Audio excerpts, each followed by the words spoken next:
Allez, Bruno Marchal, la motivation du matin, yeah. Bruno, on se calme.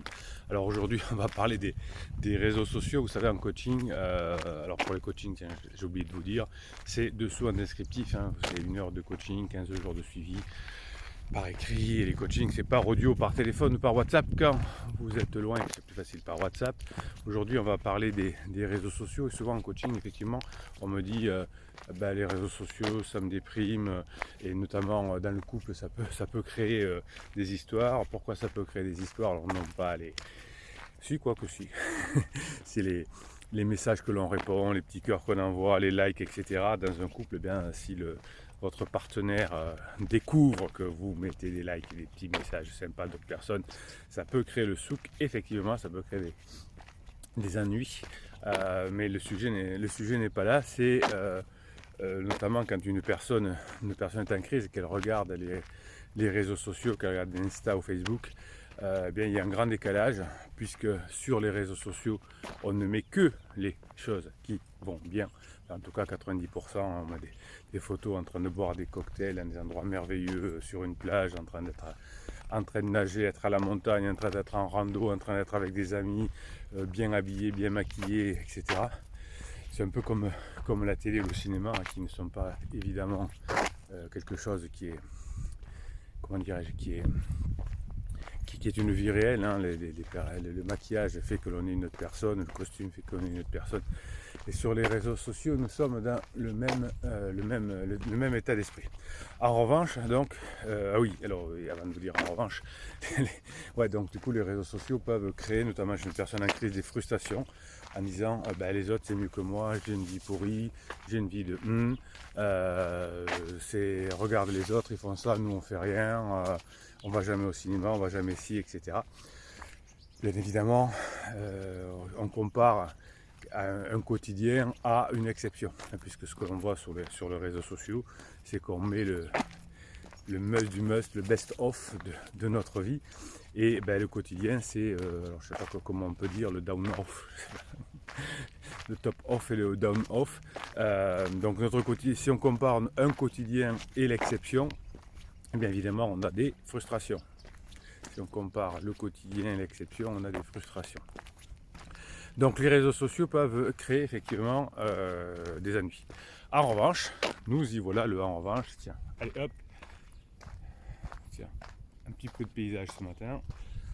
Avant le en revanche. En revanche, les réseaux sociaux, Insta, Facebook, YouTube, etc., peut nous inspirer. Peut nous dire, tiens, cette personne est allée là, cette personne est habillée comme ça, cette personne a fait ça, cette personne est allée dans tel parc d'attractions, dans telle bibliothèque, dans tel cinéma, dans tel expo. Ça peut donner des idées, hein, donc il faudrait prendre plutôt Insta comme un reportage, comme une source d'idées. Tiens, c'est pas mal ce que ça fait, si moi je le mélange avec ça, qu'est-ce que ça peut faire? Quand on ira là-bas, tiens, c'est une occasion d'amener les enfants. Donc si on le prend comme ça, comme une source d'inspiration pour de l'exceptionnel, eh bien ça fonctionne. Mais si on compare l'exception et le quotidien, ça crée beaucoup d'ennuis dans le couple, et je le vois souvent en coaching d'ailleurs.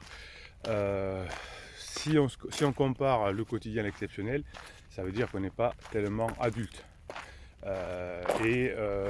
Si on n'est pas adulte, eh bien on va se comporter comme un gamin en voulant avoir ce que l'on voit, ce que les autres ont, etc. Alors d'ailleurs vous avez des formations qui sont toujours, mes formations elles sont disponibles toujours en descriptif de ces vidéos, hein. Il y en a une qui s'appelle Devenir adulte, une susciter le désir notamment, vous avez l'art du badinage, la masculinité aussi qui sont déjà disponibles. Et la semaine prochaine, tiens, à ce sujet-là, vous avez, je pense, mercredi, celle que vous m'avez demandé depuis longtemps aussi, la confiance en soi, hein, parce que quand on est en difficulté, qu'on perd sa confiance en soi, ou qu'on est avec quelqu'un qui a perdu sa confiance en soi et qui est en crise, eh bien on peut être en down nous aussi. Donc vous verrez ça la semaine prochaine. Donc quand on est adulte, eh bien on va prendre justement ces réseaux sociaux au second degré et l'exceptionnel, eh bien on va s'en nourrir. Et puis on va pas le comparer à notre quotidien. Effectivement, c'est très rare que quelqu'un se filme au réveil, quand il est down, quand ça va pas, et qui raconte comment il s'est pris la tête avec son mari. Alors ça existe, hein, c'est-à-dire qu'en période de grosse crise, on voit des commentaires sur les réseaux sociaux genre ça va pas, je suis au bord de ma vie. c'est une façon aussi de déverser son fiel sur son conjoint, sur la vie en général, sur son patron, on voit ça aussi, mais c'est pas la majorité des cas. Donc en résumé de cette vidéo, est-ce que les réseaux sociaux peuvent nous aider à être heureux? Oui, oui, oui, oui, à condition qu'on sache bien qu'on compare de l'exceptionnel au quotidien et qu'on s'en inspire pour créer chez nous de la magie, de l'émerveillement et de l'exceptionnel. L'exceptionnel, et votre quotidien d'ailleurs, c'est de mettre un pouce en l'air pour proposer ces vidéos à des personnes qui ne les connaissent pas. Vous allez peut-être aider une personne, il y a peut-être une idée dans cette vidéo qui va leur aider à mieux vivre.